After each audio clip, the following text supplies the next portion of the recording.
Hello students, मैं Nitika from HD class. Exercise 3.2 हम करेंगे। एक्सरसाइज 3.1 हमने कर लिया था जो कि ग्राफिकल मेथड से, लेकिन 3.2 जो है वो है सब्स्टिट्यूशन मेथड से।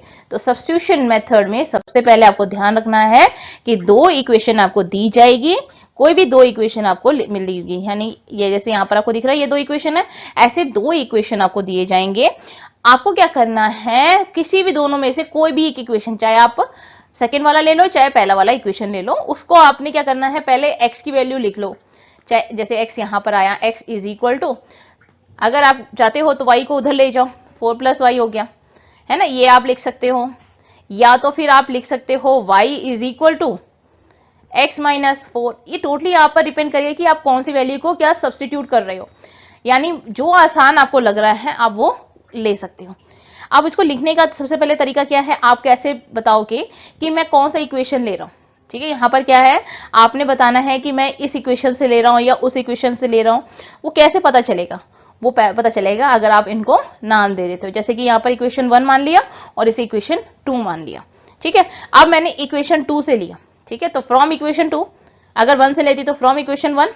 ठीक, तो फ्रॉम 2 क्या करा मैंने, x is equal to 4 plus y. अब मैं अपने कन्वीनियंट के हिसाब से लिखूंगी, कभी मैं चाहे तो y यहां लिख ले लूंगी या x ले लूंगी, ये पूरा मेरे ऊपर डिपेंड करेगा कि मैं कैसे लिखूं जिससे कि मेरा काम आसान हो सके।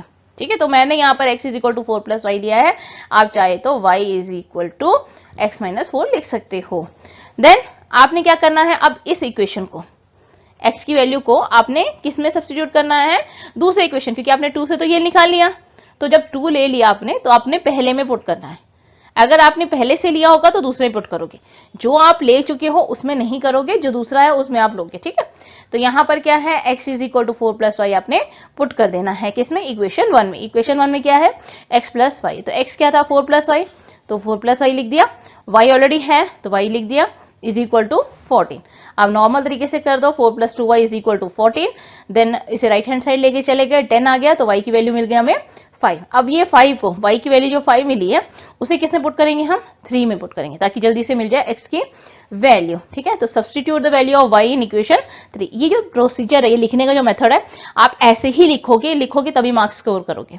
मार्क्स स्कोर करना है, लिखना अच्छा होगा, प्रेजेंटेशन आपकी अच्छी होनी चाहिए। ठीक है, तो सब्स्टिट्यूट करोगे y इन इक्वेशन 3, ये लिखना मुश्किल नहीं है क्योंकि ये सब्स्टिट्यूशन मेथड से है, तो सब्स्टिट्यूट लिख दो। क्या सब्स्टिट्यूट कर रहे हो, x की वैल्यू या y की वैल्यू। तो यहां पर आप इक्वेशन कैसे पुट कर रहे हो, 3 में, तो आप 3 में लिख दो।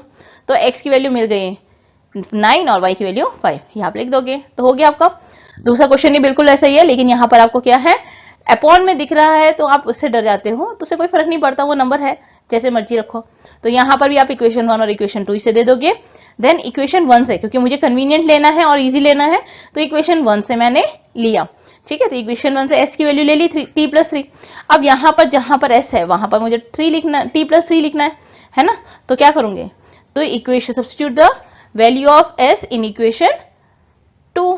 ठीक है, क्योंकि आप 1 में नहीं ले सकते, 1 से आपने सॉल्व करा हुआ है, तो आप 2 में लिखोगे। तो यहाँ पर क्या है, जहां s है वहां पर t लिख दिया आपने, t प्लस 3 और 2। अब एलसीएम ले लो इसका, नॉर्मल एलसीएम आपका आता है 2t प्लस 6, ठीक है, plus 3t upon 6 is equal to 6, फिर क्रॉस मल्टीप्लाई हो गया, अब 30, तो 5t is equal to 30, t is equal to 6। ठीक है, ये कैसे आया आपका, की वैल्यू आपने यहाँ पर कैसे ले लिया। जब यहाँ पर हम एलसीएम करते हैं तो कैसे एलसीएम करते हैं, एलसीएम में जैसे यहाँ पर आ गया आपका 2 और 3, तो यहाँ पर आप लिख देते थे ना 3 क्रॉस 2। ठीक है, यहाँ पर 2 आपका 3 और क्रॉस 2 हो गया। देन 2 से यहाँ पर लिखोगे आप ब्रैकेट में t प्लस 3, ठीक है, t प्लस 3, देन प्लस जो आपका यहाँ पर नहीं था वो लिखोगे, यानी 3 और t। ठीक है, तो कितना है आपका, आ गया 2t प्लस, ये हो गया ना 2t प्लस 2 3 6, ये 2 है, z नहीं, z दिख रहा है यहाँ पे, तो यहाँ पर हो गया आपका t की वैल्यू आपको आ गई 6। अब वैल्यू को आपने कैसे सब्स्टिट्यूट करना है, 3 में, और मिल गया आपको 9, तो s की वैल्यू 9 और t की वैल्यू 6। नेक्स्ट क्वेश्चन यहाँ पर देखो, दोनों एक जैसे दिख रहे हैं, तो यहाँ पर आपने इक्वेशन 1 से y की वैल्यू ले ली, ठीक है, वैल्यू पुट कर दो इक्वेशन 2 में, तो क्या मिला आपको, यहाँ पर क्या है 9x और 9x दोनों क्या हो गए, खत्म हो गए, यानी 9 और 9 दोनों इक्वल हो गए, यानी आपको वैल्यू मिला ही नहीं है, कोई मिला नहीं है, इसका मतलब क्या है, इसके कितने सोल्यूशंस है, इनफाइनाइटली मैनी सोल्यूशंस है। ठीक है, तो यहाँ पर आपको लिखना है कि statement is true for all value of x has an infinitely many solution. ठीक, तो नेक्स्ट केस में क्या हो गया, डेसिमल वाला आ गया भैया, तो डेसिमल आ गया, डेसिमल आ गया तो क्या फर्क पड़ता है, तीनों में डेसिमल है, यानी कि x की वेरिएबल में भी डेसिमल है, y की वेरिएबल में भी डेसिमल है, जो कांस्टेंट टर्म है उसमें भी डेसिमल है, और एक टर्म का डेसिमल है, तो मल्टीप्लाई कर दो इसको किससे, 10 से, तो सारा डेसिमल खत्म हो जाएगा। ठीक है, अगर नहीं होता है तो आप डेसिमल के साथ लिखो, डेसिमल से डरने वाली बात नहीं है, बस आप डेसिमल के साथ आप इसे लिख सकते हो। ठीक है, इक्वेशन 1 लिख दो। ठीक है, कैसे, 2x plus 3y is equal to 13, 4x plus 5y is equal to 23, ये कैसे आ गया, अगर 2 को 10 से मल्टीप्लाई करते हैं तो 20 हो जाता है, तो 2 आ गया आपका, 30 यानी 3 आ गया, 13 आ गया, 130 एक डेसिमल के बाद खत्म हो गया, तो 13 हो गया, सेम उसी तरह 4 देन 5 एंड देन 23। ठीक है, तो ये आपका हो गया। अब फ्रॉम इक्वेशन 1 आपने क्या लिया, वैल्यू क्या पुट करी वो आप लिखो कि 3y is equal to 13 minus 2x। ठीक है, अब y की वैल्यू क्या हो गई, 13 माइनस 2x अपॉन 3। यहाँ पर ये कंडीशन नहीं है कि आपको 3y लेना है, आप 2x भी ले सकते हो। ठीक है, तो यहाँ पर आपने इक्वेशन पुट करो y का इक्वेशन 2 में, देन वैल्यू आपको मिल जाएगी, तो 4x प्लस 13। ठीक है, यहाँ पर आपने क्या है 4x प्लस 5, 13 माइनस 2x, क्योंकि यहाँ पर क्या है आपका y की वैल्यू क्या है 13 माइनस 2x है, अपॉन 3 इज इक्वल टू 23। अब यहाँ पर क्या हो जाएगा, 3 जो है वो 12 है ना, यहाँ पर क्या है एलसीएम ले लेंगे तो ये 12x हो जाएगा, प्लस 65 हो गया और 10x आ गया। ठीक है, अब यहाँ पर क्या है 12 में से 10 माइनस हुआ तो 2 हो गया, 2x plus 65 is equal to 69। अब माइनस हो जाएगा तो आपको क्या मिलेगा, 4 मिलेगा, यानी 2x की वैल्यू क्या मिलेगी आपको, 4 मिल जाएगी, तो x की वैल्यू क्या मिली 2, तो y की वैल्यू क्या मिलेगी आपको 3। क्यों, सॉल्व करो, 13 माइनस 2x अपॉन 3, तो सॉल्व करने पर आपको मिल जाएगा x y की वैल्यू 3। अब नेक्स्ट केस में हम करेंगे, तो यहाँ पर आया रूट वाला क्वेश्चन, तो root 2x plus root 3y is equal to 0, root 3x minus root 8y is equal to 0। अब यहाँ पर इक्वेशन 1 और इक्वेशन 2 आप इसे लिख देंगे, और आप चाहो तो कोई भी इक्वेशन ले सकते हो, फ्रॉम 2 से ले लेंगे क्योंकि यहाँ माइनस है तो प्लस हो जाएगा, तो क्या हो गया x is equal to root 8 upon root 3, ऐसे इक्वल हो गया, तो जब यहाँ पर राइट हैंड साइड में जाएगा तो प्लस 8y आ गया, तो रूट 3 डिनोमिनेटर में आ गया, y आ गया। इसे ऐसे ही रखना है, बिल्कुल कोई टेंशन नहीं लेनी, ये नंबर ऐसे ही लिखना है, बाकी सब वैसे ही। ठीक है, तो नंबर से आप डर जाते ना कि रूट लिखा हुआ है, तो कोई फर्क नहीं पड़ता उससे। अब इस इक्वेशन को हम 1 में पुट करेंगे, 2 में तो पुट नहीं कर सकते क्योंकि हमने 2 से लिया हुआ है। अब जो हमने 2 से 2 में पुट करना है, तो ध्यान दो कि यहाँ पर क्या है 2 है, x की वैल्यू कितनी थी हमारी, रूट 8 अपॉन रूट 3, वैसे लिखो, यहाँ पर रूट से आप घबरा जाते हो, मत घबराओ, रूट 3 लास्ट में सॉल्व करेंगे, अभी सिर्फ इसकी वैल्यू को आपने पुट करनी है। ठीक है, तो ये वैल्यू हमने पुट कर दिया। अब क्या करेंगे, क्योंकि डिनोमिनेटर में है तो कोशिश करो इसको डिनोमिनेटर से खत्म करने के लिए, तो डिनोमिनेटर से खत्म करने के लिए क्या होता है, एलसीएम होता है, तो आप एलसीएम ले लोगे, रूट 3 यहाँ पर आ गया है ना, तो यहाँ तो रूट 3 नहीं होगा, तो ये रूट 3 कहाँ पर जाएगा, आपका इसमें जाएगा, तो आपने क्या करना है, इस रूट 3 को इधर लिख देना है, तो रूट 3 इंटू रूट 3 तो 3 हो जाता है ना, तो ये खत्म हो जाएगा, तो इसे टेंशन वाली बात ही नहीं है। तो हमने यहाँ पर क्या किया, रूट 3 कॉमन लेके यहाँ पर रूट 2, रूट 8, ये जो रूट 2 है वो लिखा, रूट 8 लिखा, और y थोड़ा क्लियर करके लिख दिया, प्लस रूट 3 था ऑलरेडी और यहाँ पर नहीं था तो रूट 3 लिख दिया। ठीक, अब क्या करेंगे, इस रूट 2 को इससे मल्टीप्लाई करेंगे, 16 हो गया, 8 2 16, 16 का स्क्वायर रूट क्या होता है 4y, 9 का स्क्वायर रूट क्या होता है 3y, तो अब ये ऐड करोगे तो 7y upon root 3 is equal to 0, तो y की वैल्यू क्या मिल गई हमें 0 मिल गई। ठीक है, अब इसकी वैल्यू को पुट करेंगे इक्वेशन 3 में, तो मिल गया 0, तो x 0 और y 0 आ गया। अब यहाँ पर क्या है, डिनोमिनेटर के फॉर्म में है तो कोई फर्क नहीं पड़ता, डिनोमिनेटर है तो क्या फर्क पड़ता है, कोई हवा है, बिल्कुल भी नहीं। डिनोमिनेटर को क्या करेंगे, हम न्यूमरेटर बना लेंगे। अब वो कैसे बनाएंगे, इसका एलसीएम ले लेंगे। ठीक है, तो 2 3 जा 6 हो गया, तो यहाँ पर क्या है 9x हो गया, 10y इज इक्वल टू -2। क्यों, जैसे यहाँ पर आ गया आपका क्या है, आप यहाँ पर 6 लिख दो। ठीक है, तो यहाँ पर क्या नहीं था, 3 नहीं था, 2 3 जा 6 हो गया, तो 3x माइनस 5y है, तो माइनस 2 टाइम 5y लिखो, ठीक है, इज इक्वल टू -2, ठीक है। अब ये यहां पर लिख दिया आपने, तो 3 3 जा 9x माइनस 10y, ठीक है, तो 9x minus 10y is equal to 6 2 जा 12। तो ये समझ आएगी आपका। तो ऐसे ही आप क्या करोगे, दूसरा का भी एलसीएम लिखोगे और इक्वेशन 2 बना दोगे। अब फ्रॉम 1 ले लो चाहे फ्रॉम 2 ले लो, जो भी आप पर डिपेंड करता है वो आप ले सकते हो। तो यहाँ पे मैंने 1 लिया, y की वैल्यू को 9x प्लस 12 अपॉन 10 कर दिया। अब ये वैल्यू को सब्स्टिट्यूट करें इक्वेशन 2 में, तो वैल्यू हमें मिली किसकी, x की। तो x की वैल्यू कितनी मिली हमें, 2 मिल गई। तो ये सॉल्व आप करोगे, ठीक है। सॉल्व कैसे हुआ, जहां पर आपने y था वहां पर आपको क्या पुट करना था, 9x प्लस 12 अपॉन 10, ठीक है।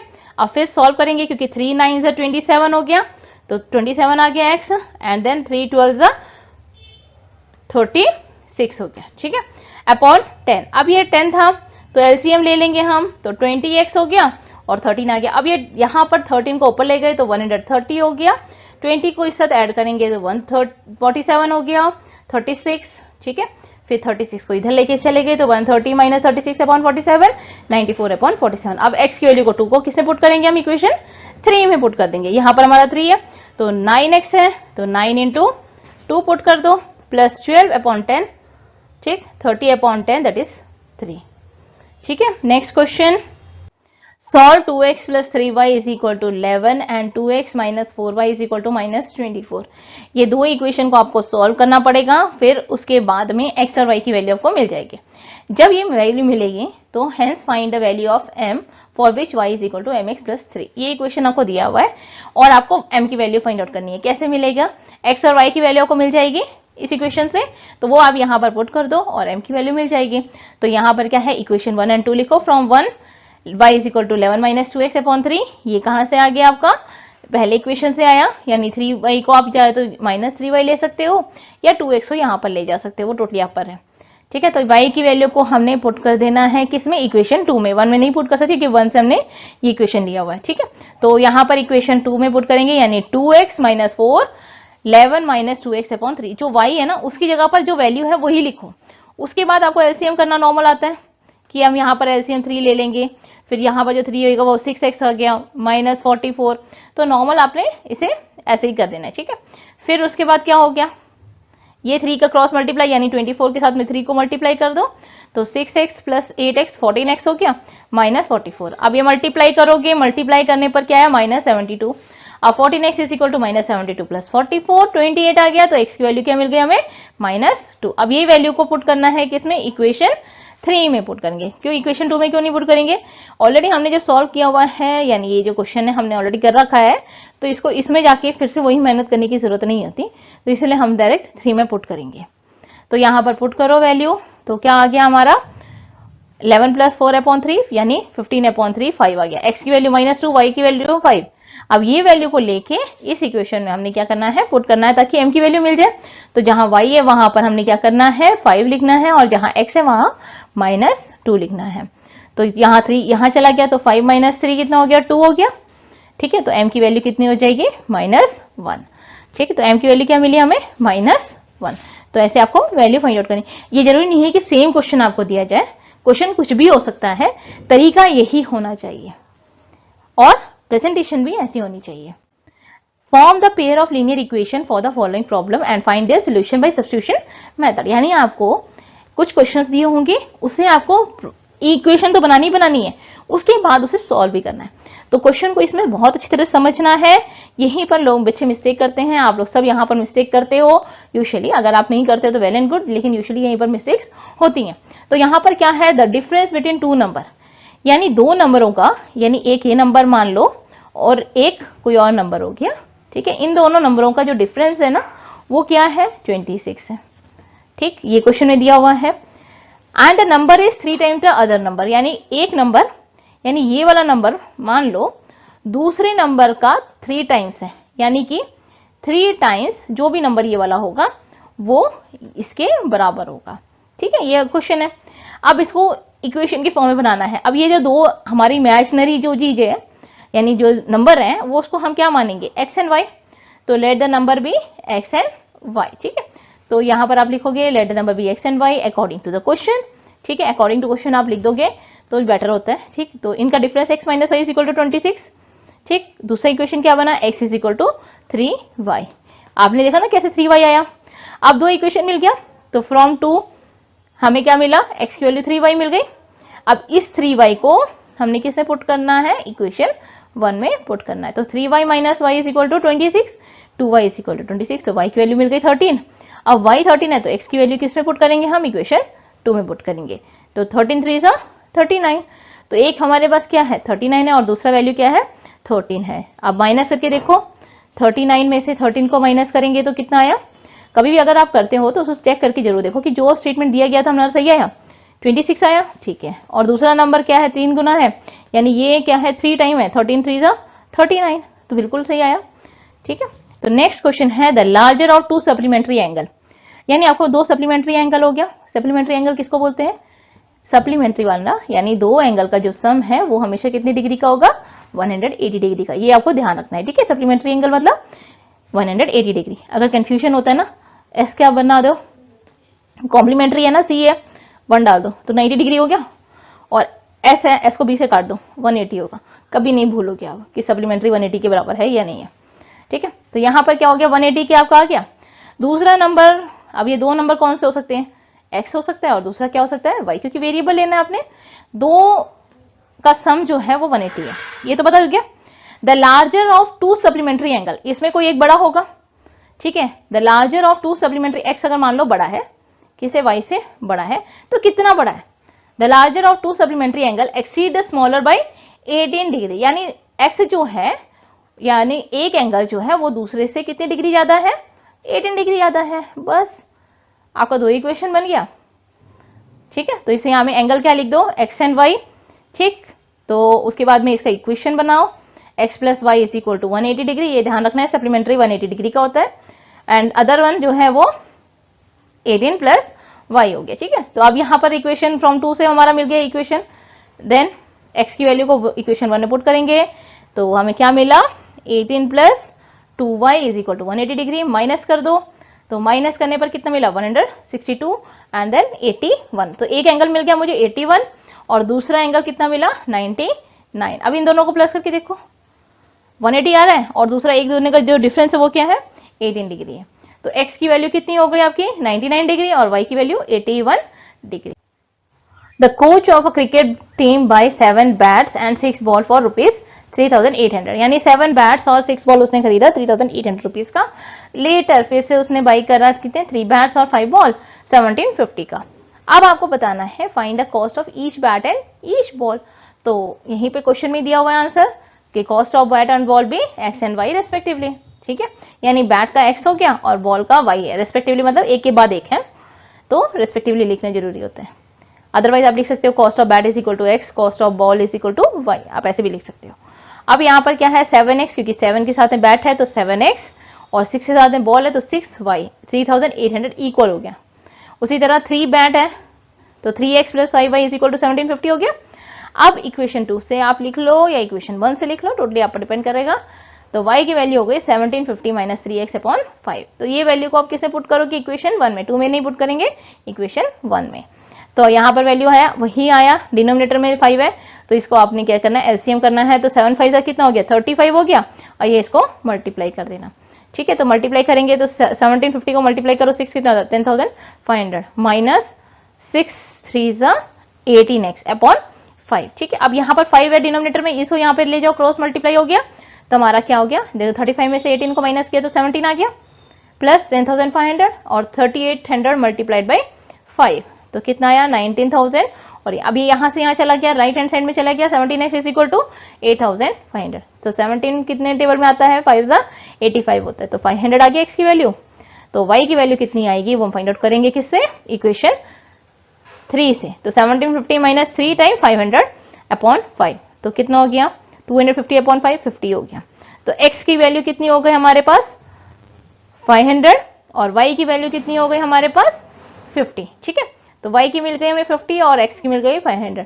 तो cost of bat is equal to 500 and the cost of ball is, y की वैल्यू क्या है 50, तो यहां पर cost of the ball is 50। ठीक है, next, the taxi charges in a city consist of a fixed charge together with the charge for a distance covered. For the distance of 10 km, the charge is rupees 105 and for a journey of 50 km, the charge paid is rupees 155.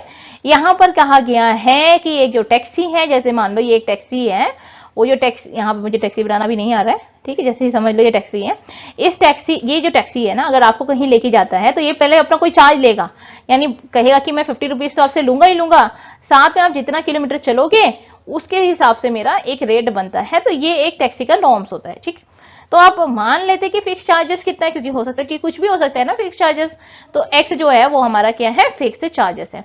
और जो variable charges है, यानी कितना distance travel करेगा उसके according अलग से देना पड़ेगा उससे, तो हम मान के चलते हैं कि एक्स जो है वो फिक्स चार्जेस है और वाई जो है वो चार्ज पर किलोमीटर का है। अब पहले केस में उसने कितने डिस्टेंस को ट्रेवल करा, 10 किलोमीटर ट्रेवल करा, उसे तो एक्स तो देना ही देना है ना, हर बार जब भी जाएगा तो उसने एक्स पे करना ही है। तो एक्स प्लस 10y, क्योंकि 10 टाइम्स है, डिस्टेंस 10 है और चार्जेस जो है पर किलोमीटर के हिसाब से है, तो 10 के साथ में y लगेगा। तो उसने कितने रुपए दे दिए, 105 रुपीज दे दिए। दूसरे केस में फिर उसने x तो देना ही देना है, लेकिन 50 किलोमीटर चला है 15, तो 15y हो गया विच इज इक्वल टू 155 हो गया।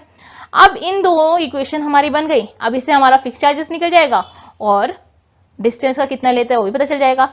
तो from equation 2 155 minus 15y, equation 2 को किसे इनपुट करेंगे, हम 1 में इनपुट करेंगे, तो हमें मिला 155, जैसे ये x की जगह पर क्या है 155 minus 15y plus 10y is equal to 105। अब ये क्या है, माइनस करेंगे तो क्या हो गया, माइनस 5y, 15 में से 10 माइनस गया तो क्या आया -5, 105 में से 155 माइनस गया तो -50 हो गया। अब ये क्या है, माइनस से माइनस कैंसिल हो गया, तो y की वैल्यू मिल गई मुझे 10। ठीक है, y की वैल्यू मिल गई 10 एंड देन वैल्यू पुट करो किसमें, इक्वेशन 3 में, इसमें पुट करेंगे हम। ठीक, इसमें पुट करेंगे तो y की वैल्यू क्या मिली हमें, x is equal to 155 minus 150 multiplied by 10, तो माइनस करेंगे तो 5। तो जो फिक्स चार्जेस है वो 5 रुपीज है और जो वेरिएबल है वो 10 रुपीज है। अब क्वेश्चन आया, how much does a person have to pay, यानी एक पर्सन को कितना पे करना पड़ेगा अगर उसने कितना डिस्टेंस ट्रेवल करा 25 किलोमीटर। तो फिक्स चार्जेस कितना है 5 प्लस 25 इंटू 10 यानी 250 हो गया, और 5 को ऐड करेंगे तो 255 रुपीज उसे पे करना पड़ेगा अगर वो 25 किलोमीटर चलता है। तो बेटर ये है ना। तो next question, a fraction become 9/11, एक फ्रैक्शन है। आप फ्रैक्शन को कैसे कंसीडर करोगे, x अपॉन वाई, ये फ्रैक्शन का फॉर्म है। ठीक है, एक फ्रैक्शन जो है वो 9/11 हो जाता है। ठीक है, आपने देखा ही 9/11 हो गया। इफ 2 इज, अगर हम 2 है वो क्या करेंगे, न्यूमरेटर और डिनोमिनेटर में ऐड करेंगे तो ठीक है, ये एक इक्वेशन बन गया आपका। अगर हम 3 ऐड करते हैं न्यूमरेटर और डिनोमिनेटर में तो वो क्या बन जाता है 5/6। तो फ्रैक्शन फाइंड आउट करो, तो let the fraction be x and y, x जो है वो न्यूमरेटर है, y डिनोमिनेटर है। ठीक है, प्रेजेंटेशन ऐसे करेंगे। तो ये हो गया हमारा एक इक्वेशन। दूसरा इक्वेशन क्या है 3, क्योंकि 3 ऐड करना था न्यूमरेटर और डिनोमिनेटर में, तो 5/6 हो गया, ये equation 1 and this one is equation 2। अब ये क्या है, सॉल्व करेंगे क्रॉस मल्टीप्लाई, यहां में 11 को यहां ले जाएंगे और 9 को y प्लस 2 को यहां ले जाएंगे, तो 11x प्लस 22, 9y प्लस 9 2 18। तो यहां पे क्या हो गया 11x minus 9y is equal to 18 minus 22, equation बना दिया हमारा। तो ये हो गया हमारा इक्वेशन 1। ठीक है, अब इसे सॉल्व करेंगे, क्रॉस मल्टीप्लाई किया हमने। ठीक, तो 6x minus 5y is equal to -3, तो 2 इक्वेशन हो गए। हम इसे नाम दे देते हैं अगेन 1 एंड 2। ठीक, अब इसको हम सॉल्व करेंगे। सॉल्व कैसे करेंगे, जैसे ऑलरेडी करते हैं सब्स्टिट्यूशन मेथड से। तो यहाँ पर x की वैल्यू लिख दी है हमने, यानी यहाँ पर क्या हुआ 9y है, इधर चला गया तो वो -4 प्लस 9y अपॉन 11। ठीक, अब ये वैल्यू को आप किसमें पुट करोगे, इक्वेशन 2 में पुट करो। तो 6 माइनस 4 प्लस 9y अपॉन 11 आ गया डिनोमिनेटर में। अब वही क्रॉस मल्टीप्लाई मेथड करोगे आप, 11 5 55 और 11 जो है वो आपका डिनोमिनेटर में आएगा। ठीक है, तो यहाँ पर क्या है आपका आया -24 प्लस, यहाँ पर डायरेक्ट करा था मैंने 24 प्लस 6 9 54 y अपॉन 11 है, तो यहां पर क्या किया मैंने -55 अपॉन 11 लिख दिया। ठीक है, अब ये 11 हो गया इक्वल टू -3। अब उसके बाद क्या करेंगे, क्रॉस मल्टीप्लाई हुआ तो -3 क्या बन गया, 33।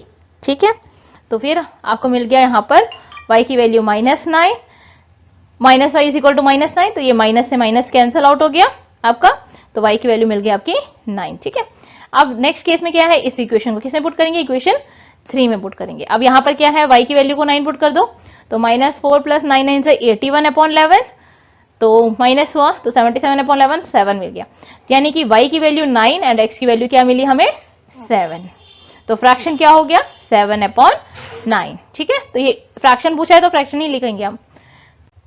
5 year hence the age of Jacob will be 3 times that of his son। अब यहाँ पर क्या है, 5 year hence यानी आज से 5 साल बाद। ठीक है, जब हम कोई भी चीज ऐड करते हैं, यानी मैं आज अगर मान लो आपका एज 10 साल है, ठीक है, तो 5 साल बाद आपकी एज कितनी होगी, 15 साल ही होगी, प्लस 5 हो जाएगा ना आपका, और वहीं पर 5 साल पहले आपकी एज कितनी थी, 5 साल होगी, माइनस करोगे तो यहाँ पर क्या है 5 year hence मतलब 5 साल बाद जैकब की एज जो है वो 3 टाइम होगी उसके बेटे से। कितनी होगी, 3 टाइम होगी उसके बेटे से 5 साल बाद, यानी जो भी एज होगा उसमें +5 कर दो, और वहां पर भी जैकब के उसमें भी +5 ऐड कर दो, और 5 ईयर पहले 5 year एगो उस 7 टाइम्स था। तो अब क्या है, आप मान के चलो कि प्रेजेंट एज जो है वो जैकब की और उसके बेटे की x और y है। ठीक है, तो ये हम मान के चलते कि उसके बेटे की और उसकी एज x एंड y है। 5 साल बाद जैकब की एज x + 5 होगी और जैकब के बेटे की y + 5 होगी। तो क्वेश्चन के अकॉर्डिंग क्या हो गया, x + 5 is equal to 3, y + 5, then solve करेंगे, 3y + 15 हो गया, तो x - 3y is equal to 15 - y 10। ठीक है, अब 5 साल पहले जैकब की एज जो थी वो x - 5 थी और उसके बेटे की एज y - 5 होगी। ऑब्वियसली बात है, जब पुराना पीछे जाएगा तो माइनस होगी। ठीक, तो according to question x - 5 7 y - 5। ठीक है, इसे सॉल्व करेंगे तो x - 7y is equal to 30 मिला। मेरे पास 2 इक्वेशन आ गया। अब 2 इक्वेशन आ गया तो आराम से सॉल्व कर सकते हैं। ठीक है, तो यहां पर हम दोनों इक्वेशन को सॉल्व करेंगे।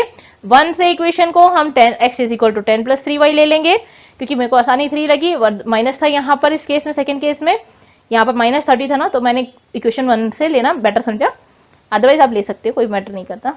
तो इक्वेशन जो है उसे हम पुट करेंगे किसमें, इक्वेशन 2 में पुट करेंगे, तो हमारा क्या आ जाएगा 10 + 3y - 7y is equal to -30। तो यहां पर हमें मिल गया y की वैल्यू दैट इज 10।